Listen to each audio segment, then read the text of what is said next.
베드로후서 3장 8절에서 10절 말씀 읽겠습니다. 사랑하는 자들아, 주께는 하루가 천년 같고 천년이 하루 같은 이 한 가지를 잊지 말라. 주의 약속은 어떤 이에 더디다고 생각하는 것 같이 더딘 것이 아니라 오직 너희를 대하여 오래 참으사 아무도 멸망치 않고 다 회개하기에 이르기를 원하시느니라.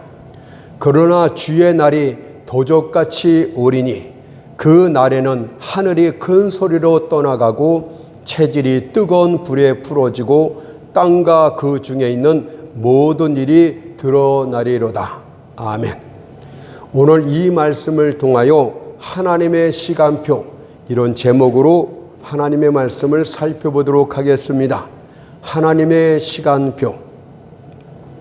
본문은 주의 재림과 관련하여 믿는 자에게는 위로를, 믿지 않는 자에게는 경고를 주시는 말씀입니다.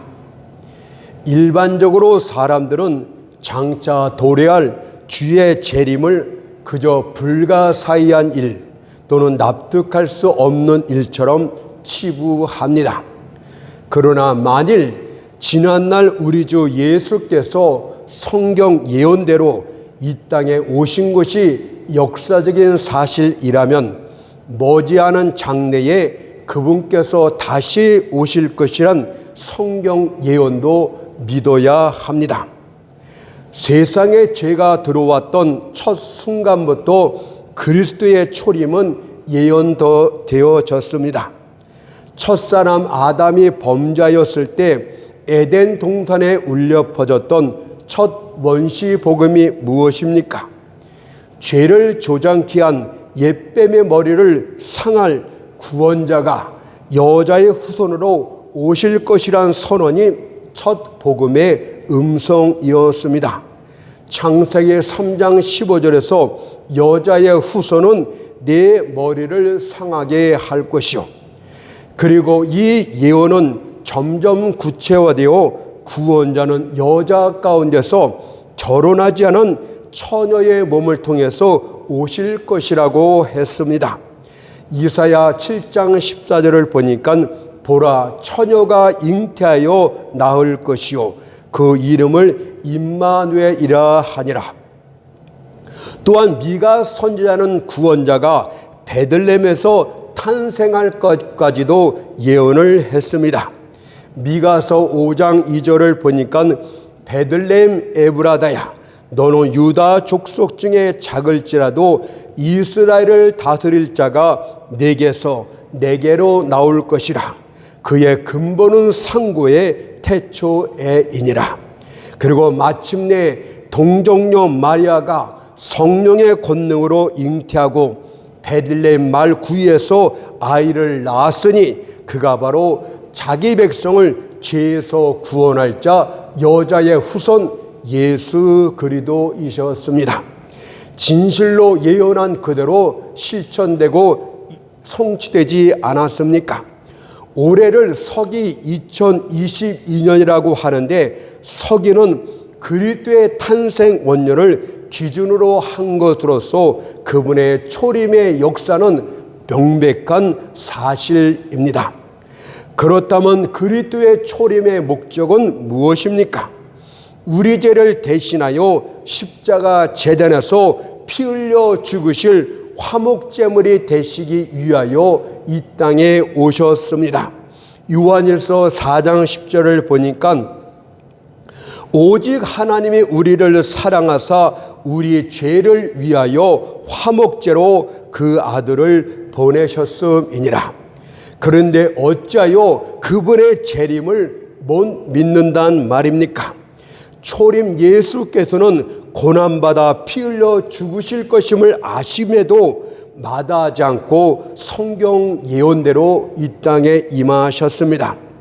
그러면 만왕의 왕 만주해주러 오실 재림을 어찌 마다한단 말입니까? 주님께서는 이 땅에 반드시 다시 오실 것입니다. 십자가에서 고난받으시는 주가 아니라 영광의 주로 다시 오실 것입니다. 그것을 마태복음 23장 30절에서 그들이 인자가 구름을 타고 능력과 큰 영광으로 오는 것을 보리라고 했습니다. 주의 재림은 성경에 나타난 계시이기 때문에 사람들의 어떤 상상이나 유추도 허락되지 않습니다. 또한 재림은 주님께서 친히 증거하신 말씀이기 때문입니다. 주님께서 성만찬을 하실 때 제자들을 향해서 이 잔은 내 피요 이 떡은 내 몸이라고 하신 후 고린도전서 11장 26절에서 내가 올 때까지 이것을 기념하라고 하셨습니다.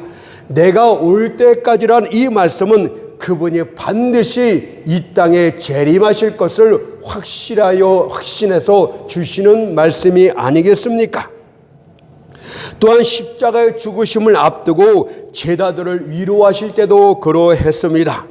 요한복음 14장 2절 3절을 보니까 내가 너희를 위하여 처소를 예비하러 가노니 가서 너희를 위하여 처소를 예비하면 내가 다시 와서 너희를 내게로 영접하여 나 있는 곳에 너희도 있게 하리라고 하셨습니다.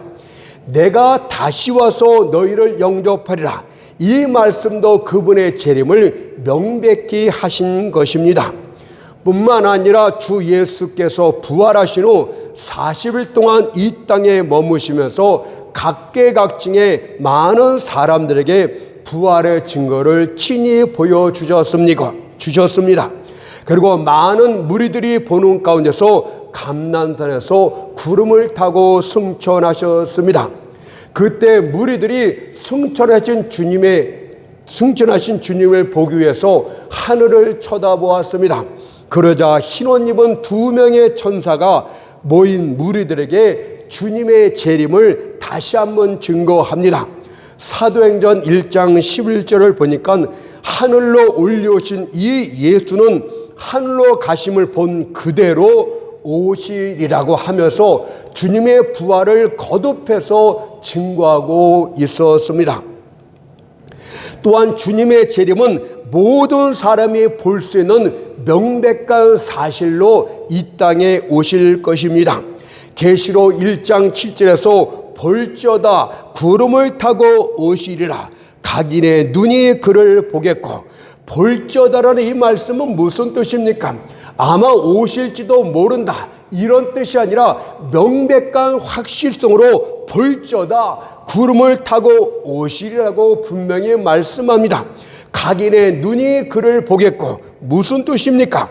각인의 눈이란 말은 그가 지배자이든 피지배자이든 배운 자이든 배우지 못한 자이든 아무 상관없이 모든 사람들이 그분의 재림을 보게 될 것이란 뜻입니다. 또한 각인의 눈이란 말씀에는 눈먼 자도 포함되어 있는 것입니다. 그 날에는 그들의 눈이 열려서 그분의 재림을 보게 될 것이라고 분명히 언급합니다. 심지어 죽는 자들까지도 각인에 포함되어 있습니다.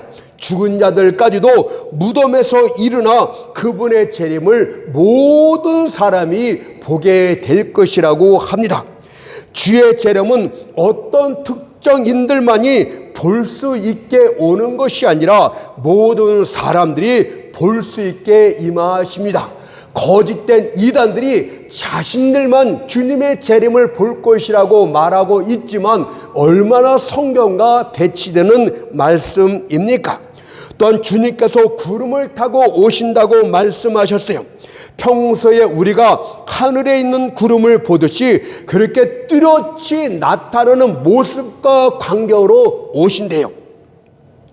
출애굽한 이스라엘 백성들이 광야에서 여호와의 임재하심을 낮에는 구름 기둥으로 밤에는 불 기둥으로 육신의 눈으로 뚜렷이 보았던 것처럼 주 예수의 재림도 쉐키나라는 영광의 구름으로 구름을 타고 명백한 모습으로 뚜렷이 보이게 오실 것이라고 하셨습니다. 자, 그렇다면 그리스도의 재림이 주는 의미는 도대체 무엇입니까? 그리스도의 재림은 믿지 않는 자들에겐 무시무시한 경고가 되는 말씀입니다. 하지만 믿는 자들에겐 큰 위로와 기쁨이 되는 말씀이 되겠습니다. 그렇다면 첫째로 믿지 않는 자들에게 주의 재림은 무시무시한 경고다, 이런 사실에 대해서 살펴보도록 하겠습니다. 왜냐하면 재림하시는 그날은 그들의 죄에 대한 무시무시한 결선의 날이 되기 때문에 이 말씀 자체가 공포요 경고가 되는 것입니다. 그러나 생각과 달리 주님의 재림이 금방 나타나지 않자 시간이 많이 흘렀음에도 불구하고 주의 재림의 어떤 징조도 보이지 않자 경건치 못한 자들이 일어나서 주님 재림에 대해서 기롱하는 말을 쏟아냈습니다. 베드로서 3장 4절이 그 말씀입니다. 주의 강림하신다는 약속이 어디 있느냐? 조상들이 잔후부터 만물이 처음 창조할 때와 같이 그냥 있다 하니, 이 말은 일종의 경멸된 희롱이 되겠습니다. 주변을 둘러봐라. 첫사람 아담이 범죄한 이래로 만물이 처음 그대로 있지 않느냐? 과연 하나님이 세상을 심판했던 적이 어디 있단 말이냐? 세상은 거대한 시계 마냥 마지막 날까지 스스로 돌아가는 것이다. 우리에겐 세상 일에 간섭할 하나님은 존재하지 않는다고 기롱한 것입니다. 본래 사람들은 죄악에 대한 자유를 찾기 위해서 늘상 이런저런 논증을 전개해 나갑니다. 그리고 만일 자신들의 논증으로 죄악에 대해서 벌주는 하나님이 없음을 조금이라도 증거할 수 있다면 그때부터 그들은 죄 짓는 일에 더욱더 담대해지기 시작합니다. 오랫동안 세상에 큰 변화가 일어나지 않을 때에, 주목할 만한 어떤 심판 같은 것이 없을 때, 기근이나 역병이나 재난, 전쟁 같은 재앙이 없을 때 사람들은 죄에 대해서 방종케 됩니다. 따라서 하나님께서는 어떤 시기 때마다 세상의 죄악과 불경스러움으로 썩어지는 것을 막기 위해서 인류 가운데 큰 재앙을 보냈던 것이 사실이었습니다. 그것은 하나님이 세상 일에 간섭하신다는 것을 보여주고 있는 것입니다. 참혹한 전쟁이라든가 비참한 기근, 제국의 멸망, 무서운 전염병 같은 것들은 인간의 교만된 입에 재갈을 물리는 것이고 인간의 방탕함에 대한 굴레가 되겠습니다. 오늘날 온 세상을 강타하는 코로나19 전염병도 그런 예 중에 하나라고 할 수 있겠습니다. 하나님이 왜 코로나19 전염병이 온 세계를 강타하는 것입니까? 물어볼 필요도 없어요. 성경 역사를 정확하게 보게 된다면 하나님의 죄악된 인간들에게서 경고를 하는 것입니다. 내가 존재하고 내가 심판자이니 모든 세상 일에 내가 간섭하고 주관한 자임을 경고하고 있는 것입니다. 여호와 하나님께서는 사악한 자들을 치는데 더디십니다. 이는 그분의 자비가 너무 크시기 때문입니다. 또한 여호와께서는 사람들이 고통받는 것을 기뻐하지 않습니다.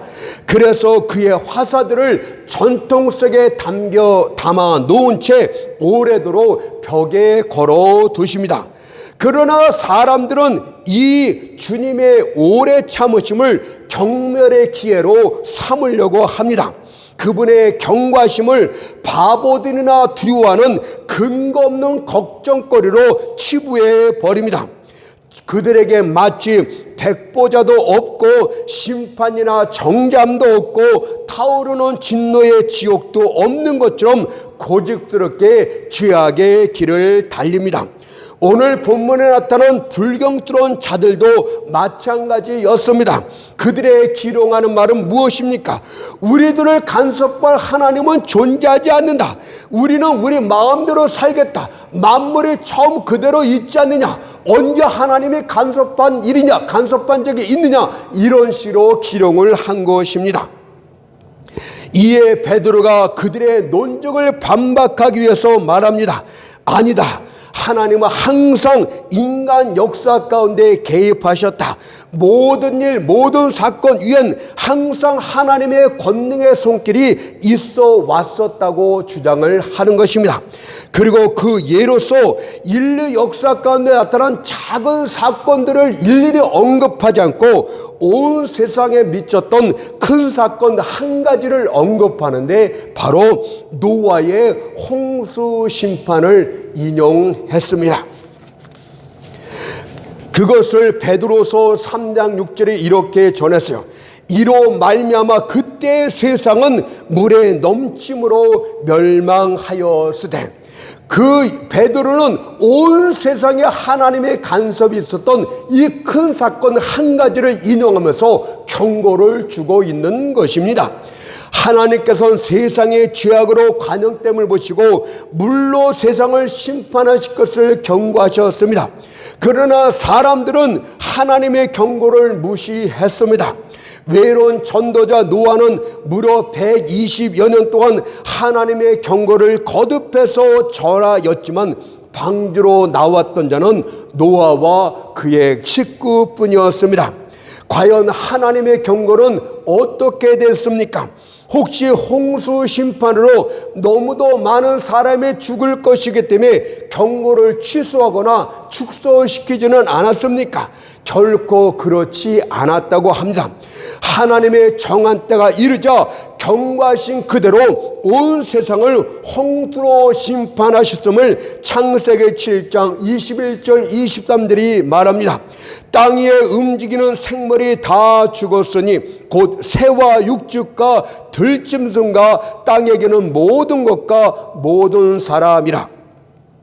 육지에 있어 코로 생물의 기식을 호흡하는 것은 다 죽었더라.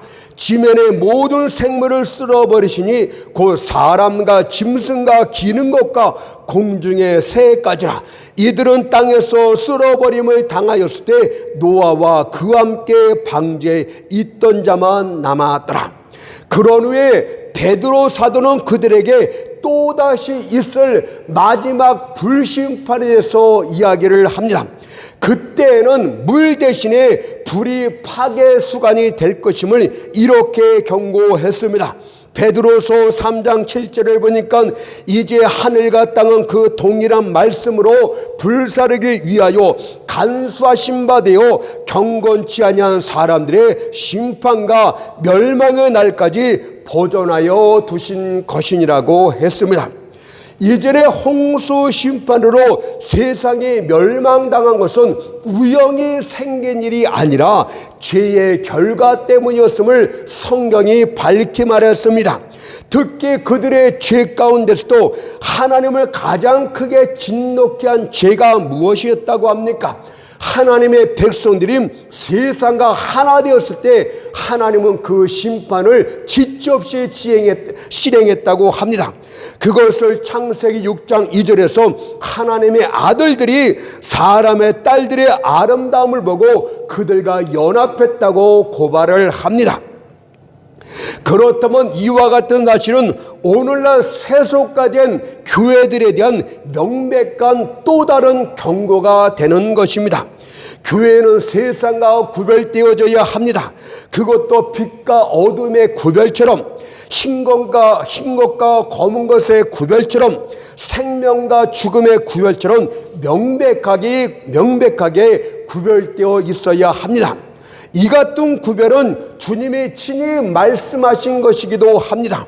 요한복음 15장 19절을 보니까 너희는 세상에 속한 자가 아니요 도리어 세상에서 나의 택함을 입은 자인 거로 라고 하셨기 때문입니다. 하지만 오늘날 이 시대를 보면 노아 시대 때처럼 하나님의 아들들이 사람의 딸들과 똑같은 시대가 되고 말았습니다. 과연 오늘날 진실된 신앙인들이 어디 있단 말입니까? 온통 차갑고 계산적인 신앙인들 뿐입니다.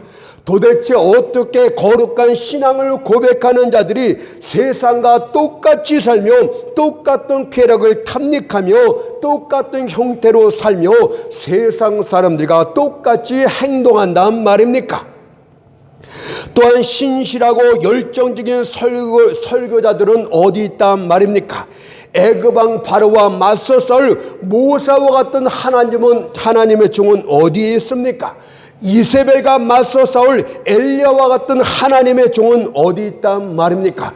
교회는 세상과 똑같이 되고 말았어요. 이것은 교회에 대한 하나님의 경고가 됩니다. 내가 노아 시대 때 하나님의 아들들이 사람의 딸과 똑같이 되었을 때 내가 심판을 늦추지 않았던 것처럼 교회들도 각성하라는 말씀이 되는 줄로 믿습니다. 그러나 아직도 교회는 자기 교회 마치 주식회사 마냥 그런 식으로 행하고 있지 않습니까? 교회가 세속화될 때 노아의 홍수 심판 같은 무서운 하나님의 징계가 반드시 임합니다. 교회가 하나님의 고상한 부르심에 미치지 못할 때 맛을 잃은 소금처럼 버림을 당하게 됩니다. 마태복음 5장 13절에 보세요. 너희는 세상의 소금이니 소금이 만일 그 맛을 잃으면 무엇으로 짜게 하리요? 후에는 아무 쓸데없어 다만 밖에버리고 사람에게 밟힐 뿐이니라. 오늘날 한국교회의 역할이 도대체 무엇입니까? 주술이 판을 치고 미신이 판을 치고 불교가 앞서고 모든 것들이 교회는 밑바닥까지 떨이고 사람들의 발열에 밟히는 그런 존재가 되고 말았습니다. 그 원인이 무엇인지를 여러분들은 바로 깨닫고 회개해야 되는 줄로 믿습니다. 노아의 홍수 심판이 죄악을 심판 기회에 일어났던 것처럼 마지막 주의 날에도 불심판 역시도 그렇게 일어날 것입니다. 마지막 불심판 역시도 하나님께서 이 세상을 모든 죄의 흔적으로부터 씻어내고자 하시는 일이 되겠습니다. 세상은 갈수록 죄로 더러워지고 있습니다.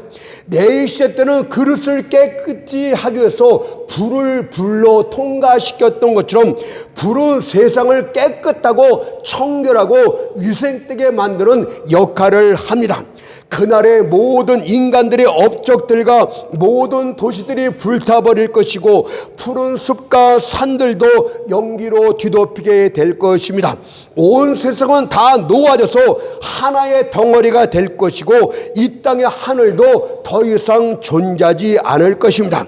그런 후에 하나님께서 녹아버린 세상보다 더 아름다운 새하늘과 새 땅을 그의 백성들을 위해서 다시 새롭게 창조하실 것임을 베드로서 3장 12절 13절이 이렇게 증거합니다. 그날에 하늘이 불에 타서 풀어지고 체질이 뜨거운 불에 녹아지려니와 우리는 그의 약속대로 의에 거하는 바 새하늘과 새 땅을 바라보도다 라고 말씀하고 있지 않습니까? 그렇다면 주의 심판날은 도대체 언제가 되겠습니까? 그날은 세상 사람들이 전혀 예상하지 못한 때에 임할 것이라고 했습니다. 그래서 베드로서 3장 10절에서 주의 날이 도적같이 오리니라고 말씀하고 있는 것입니다. 노아 시대 때도 홍수 심판으로 세상에 멸망할 것을 예상하지 못했어요. 그것은 어떤 하나님의 경고가 없었기 때문이 아니라 그런 일이 가능할 것이라고 생각하지 않았기 때문입니다. 노아가 홍수 심판을 거듭 경고했지만 도리어 사람들은 노아가 말도 안 되는 이야기를 퍼뜨린다며 그를 무시하고 경멸을 했습니다. 늘상 사람들은 하나님의 말씀에 대해 그런 식으로 대합니다. 하나님의 사람들이 일어나 장차 세상의 불로 멸망하게 될 것이란 경고를 할지라도 사람들은 또다시 그렇게 대할 것입니다. 그들은 계속해서 죄를 지을 것이고 계속해서 하나님께 반역할 것입니다. 실제로 노아 시대 때 사람들이 홍수로 다 멸망당할 때까지 그들은 먹고 마시고 시집가고 장가가고 돈 버는 일에만 열중했는데 인자의 때도 마지막 때도 그렇게 될 것이라고 성경이 말했어요. 마태복음 24장 37절 39절 말씀을 읽겠습니다. 노아의 때와 같이 인자의 임함도 그러하리라. 홍수 전에 노아가 방주에 들어가던 날까지 사람들이 먹고 마시고 장가들고 시집가고 있으면서 홍수가 나서 저희를 다 멸하기까지 깨닫지 못하였으니 인자의 임함도 이와 같으니라. 말세 때 이 세상 사람들 역시도 불신판이 있기 바로 전까지 가서 사고 팔고 이윤을 남기자, 보분을 잔뜩 쌓아두자, 먹고 마시며 시집가고 장가가고 흥청망청 놀자, 이렇게 할 것이라고 예언되어져 있습니다. 만일 그들이 죽게 돌이키지 않는다면 마지막 심판날에 무시무시한 주의 음성을 듣게 될 것입니다. 마태복음 25장 41절 말씀 보니까 저주를 받은 자들아, 나를 떠나 마귀와 그 사자들을 위하여 예비된 영영한 물에 들어가라. 지금까지는 주의 재림과 관련해서 믿지 않는 자들에게 이것이 경고가 되고 있음을 말씀드렸습니다. 두 번째는 믿는 자들의 경우 주의 재림은 위로와 기쁨의 날이 됩니다. 그러나 그들도 바라던 주의 재림의 약속이 더디자 하나님의 백성들조차도 시리에 빠지고 말았습니다. 왜 이렇게 재림 약속이 더딘 것인가? 혹시 그 약속이 사실이 아닌 것은 아닐까? 사실이라면 그때는 도대체 언제일까라며 갈등하기 시작했습니다.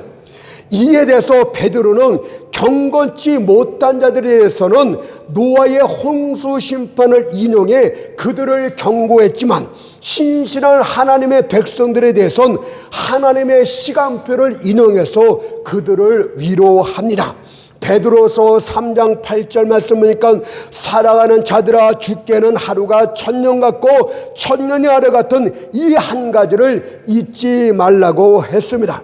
여러분들 베드로서 3장 1절에서 10절 여기를 보면은 하나님을 믿지 않는 경건치 못한 자들과 경건한 자들에 대한 경고와 위로의 말씀이 엇갈려서 같이 되어져 있습니다. 이것을 잘 구별하고 문맥을 나눠서 볼 줄 알아야 됩니다. 사랑하는 자들아, 여러분들 형제들을 말하는 거 아닙니까? 믿는 자들을 말하는 거 아닙니까? 사랑하는 자들아, 죽게는 하루가 천년 같고 천년이 하루 같던 이 한 가지를 잊지 말라고 그들을 위로합니다. 왜 주님의 재림 약속이 이렇게 더딥니까? 근데 이 말씀으로 위로를 했어요. 먼저 하나님께서는 그 재림 약속뿐만이 아니라 어떤 약속에 대해서도 약속이 이루어지는 시간과 때를 가르쳐주지 않습니다. 사도행전 1장 7절에 보니까 때와 기한은 아버지께서 자기의 권한에 두셨으니 너희의 알 바 아니오. 여러분들이 알 바가 아니리 아버지만의 고유 권한이니까 여러분들이 알 필요가 없다. 하나님이 알 필요가 없다는 그 말씀에 대해서 굳이 알려고 하지 마세요. 여러분들에게 도움이 되기 때문에 알 바 아니오 라고 말씀하셨습니다. 그러나 마태복음 24장 30절을 보니까 그때의 인자의 징후가 하늘에서 보이겠고라고 했듯이 때가 이르렀을 때에 대한 징조와 징후는 보이시겠다고 말씀하고 있었습니다. 그러나 여기서 베드로는 정확한 마지막 때를 가르치기 위한 것이 아니라 시간에 대한 그들의 평가가 올바르지 못하다는 것을 가르치고 있는 것이었습니다. 시간에 대한 우리의 평가는 하나님의 기준이 아닙니다. 무한하신 하나님을 인간의 잣대나 기준으로 평가해서는 안 됩니다. 만일 그런 식으로 하나님의 시간표를 평가하게 되면 여러분들은 안달과 조바심이 생겨납니다. 왜 이렇게 더디온단 말이냐? 그리고 이 안달은 점점 불신으로 바뀌게 되고 이 불신은 불평이 나오게 만듭니다. 그리고 불평은 여러분들 무기력하게 만듭니다. 야, 다 필요 없어. 그리고 불순종하게 만듭니다. 끝내는 반역을 낳게 만듭니다. 그러기 때문에 안달과 조바심을 갖지 말고 하나님의 시간을 인간 잣대로 평가하지 말라, 이렇게 가르쳐주고 있어요. 그러면 시간에 대한 하나님의 평가가 왜 위로가 되는 것입니까? 여기는 두 가지가 있는데, 첫째로 영원하신 하나님 앞에선 모든 시간이 다 동일하게 현재라는 이 사실이 위로가 된다고 합니다. 왜 하나님 앞에 모든 시간이 다 현재가 되는 것이 위로가 되는 것일까요? 한번 살펴봅시다. 우리들의 경우에는 어떤 사건이 내일이나 모레 일어날 것 같으면 그것은 아주 가까운 시간이 될 것입니다. 그러나 만일 1000년 후에 그 일이 일어난다고 할 것 같으면 우리는 그 사건에서 무관심합니다. 우리는 벌써 죽을 것이고 나와 상관된 시간 안에 있는 것이 아니기 때문에 우리들은 직접적인 연관성이 없다고 생각하여 무관심하게 됩니다. 그러나 하나님의 경우에는 그렇지가 않습니다. 그분에게 있어서는 모든 시간이 다 동일합니다. 1000년 전의 사건이나 1000년 후의 사건이나 똑같이 오늘 현재가 된다고 말씀합니다. 이것이 약속에 대해서 왜 위로가 될 것입니까? 다시 조금 이따 말씀을 드리겠습니다. 여기에 바다를 향해서 부드러운 경사면을 따라 흐르는 강물이 있습니다. 그리고 그 위에 보트를 딴 사람이 있습니다. 그 배는 지금 여기에 있습니다. 그러나 잠시 후엔 저기 있을 것이고 한참엔 강어기에 도달하게 될 것입니다. 그 사람의 경우에는 배를 타고 있는 강의 한 부분만이 현재가 되는 것입니다. 그러나 저 위 산꼭대기에 있는 사람의 경우는 다릅니다. 그는 산꼭대기에서 모든 것을 내려다 봅니다. 강의 발원부터 바다에 이르기까지 강 전체를 한눈에 보고 있습니다. 그래서 그는 강 전체를 보고 그 전체적으로 말할 수가 있는 것입니다. 이것이 바로 시간을 보시는 영원하신 하나님의 눈입니다. 무슨 뜻입니까? 하나님은 약속을 주실 때 약속이 성취되는 것까지 이미 다 보시는 중에 약속을 주셨다는 뜻입니다. 다시 말해서 그 약속은 반드시 성취된다는 것을 지금 말씀하고 있는 것입니다. 그 시간이 어찌됐든 간에 약속을 받은 너희들에게 그 약속이 반드시 성취되는 것을 영원하신 하나님의 눈에서 모든 것을 미리 다 아시는 그 전지하신 눈으로 볼 때 그 약속은 이미 다 그분 앞에선 현재 일로서 다 끝난 것이고 성취된 것이기 때문에 안달하지 말고 불안해하지 말고 그 약속을 너희가 맛보게 될 것이다, 이렇게 말씀하고 있는 것입니다. 그러므로 여러분들 약속에서 안달하지 말라는 뜻이, 너희들이 지금 더디다고 생각할 것 같지만 안심하라. 그 약속이 내게 반드시 다 미치게 될 것이고 그 약속한 그대로 모든 것이 다 이루어질 것이니 하나님은 미래 모든 것을 다 아시는 중에 내게 말한 것이니, 내게 약속한 것이니 염려할 필요가 없다, 이 말씀입니다. 실제로 아브라함에게 주신 약속의 경우를 살펴봅시다. 하나님께서는 장차 그에게서 큰 민족이 나올 것을 약속하셨습니다. 또한 약속과 관련해서 더불어 많은 말씀을 하셨어요. 그의 자손들이 이방나라 애굽에 거하게 될 것이고 거기서 핍박과 압제를 받을 것이지만 그들은 더욱더 수가 증가하게 될 것이고 마침내는 하나님의 애굽을 징치할 때가 되면 그들이 중단 민족이 되어서 거기서 큰 재물을 가지고 거기서 나오게 될 것이다. 그 속박기간은 400여 년 정도가 될 것이라고 예언해 주셨습니다. 그것을 창세기 15장 13절 14절에 말합니다. 여호와께서 아브라함에게 이르시되 너는 정령이 알라 네 자손이 이방에서 계기되어 그들을 섬기겠고 그들은 400년 동안 네 자손을 괴롭게 하리니 그 섬기는 나라를 내가 징치할지며 그 후에 네 자손이 큰 재물을 이끌고 나오리라. 여기서 400여 년 동안이란 말은 예언적인 관점에서 개략적으로 말씀하신 것입니다. 그리고 정확하게는 그들이 430년 만에 모세의 인도를 받아서 약속하신 그대로 애굽을 나왔음을 역사적인 사실이 증거를 합니다. 출애굽기 12장 35절 36절 40절 41절 말씀이 그 약속 성취에 대한 말씀 아닙니까? 이스라엘 자손이 모세의 말대로 애굽 사람에게 은근 패물과 의복을 구하며 여호와께서 애굽 사람으로 백성의 은혜를 입히게 하사 그들의 구하는 대로 주게 하심으로 그들이 애굽 사람의 물품을 취하였더라. 이스라엘 자손이 애굽에 거주한 지 430년이라 430년이 마치는 그날에 여호와의 군대가 다 애굽에서 나왔은즉 아브라함에게 정확하게 430년 만에 될 일을 정확하게 말씀하시고 모세를 통해서 정확하게 그 일이 성취되지 않았습니까? 따라서 재림 약속도 반드시 성취됩니다. 또 여러분 개인에게 주신 약속도 반드시 시간 속에서 성취됩니다. 하나님의 주신 약속은 그분 앞에서 이미 다 이루어진 오늘의 일입니다. 또한 그러나 시간 속에 갇혀있는 우리들에겐 시간의 흐름에 따라서 점진적으로 순차적으로 이루어질 뿐입니다. 그러니 약속 성취가 반드시 이루어질 것을 믿고 인내하고 기다리라는 말씀이 됩니다. 믿음은 약속의 시간대까지 기다리는 것입니다. 믿음이 약한 자는 조급하고 성급하지만 믿음이 강한 자들은 조용한 가운데서 인내하며 기다립니다. 왜냐하면 하나님이 정하신 약속 성취의 때는 가장 좋은 시간으로 그분이 준비하셨기 때문입니다.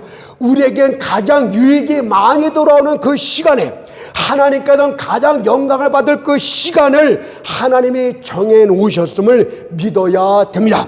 그래서 베드로전서 2장 6절에서 저를 믿는 자는 부끄러움을 당치 아니라고 했습니다. 이 말은 무엇입니까? 하나님의 약속을 믿는 자는 결코 실망하는 일이 없다는 뜻입니다. 에게 겨우 이것 정도 줄 것 같고서 우리에게 약속했단 말이야.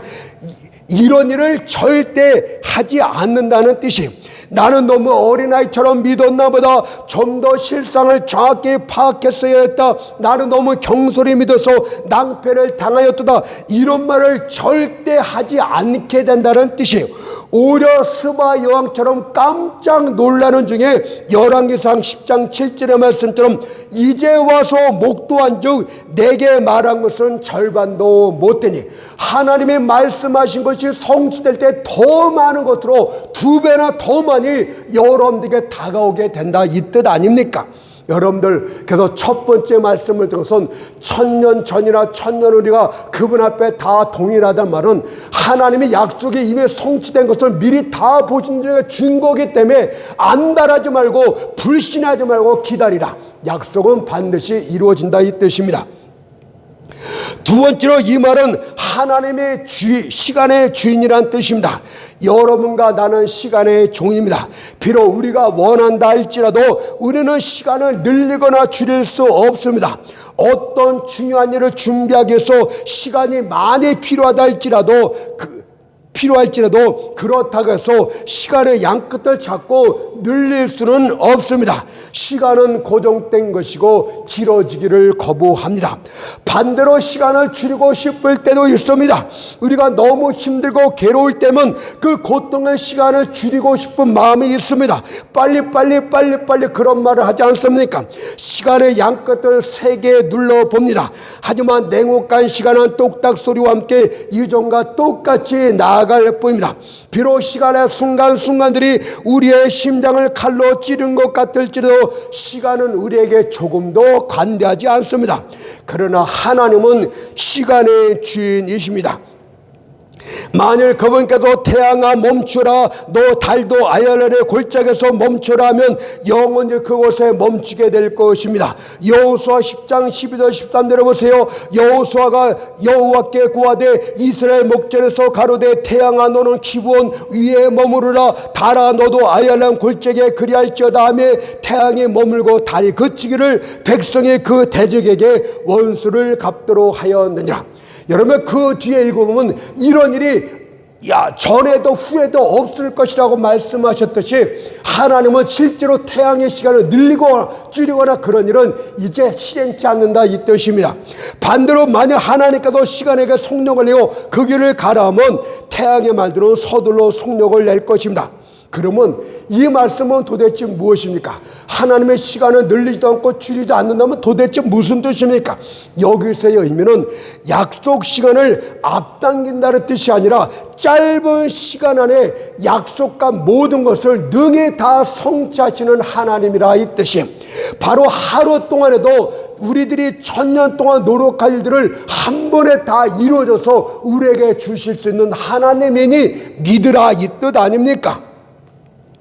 우리는 종종 하나님의 주신 약속과 관련해서 나는 이제 늙었는데 이 약속이 성취되려면 앞으로 30년 50년은 더 있어야 되는데 어떻게 이것이 가능하리요? 라고 생각하지만 하나님은 그런 비율에 간섭받지 않습니다.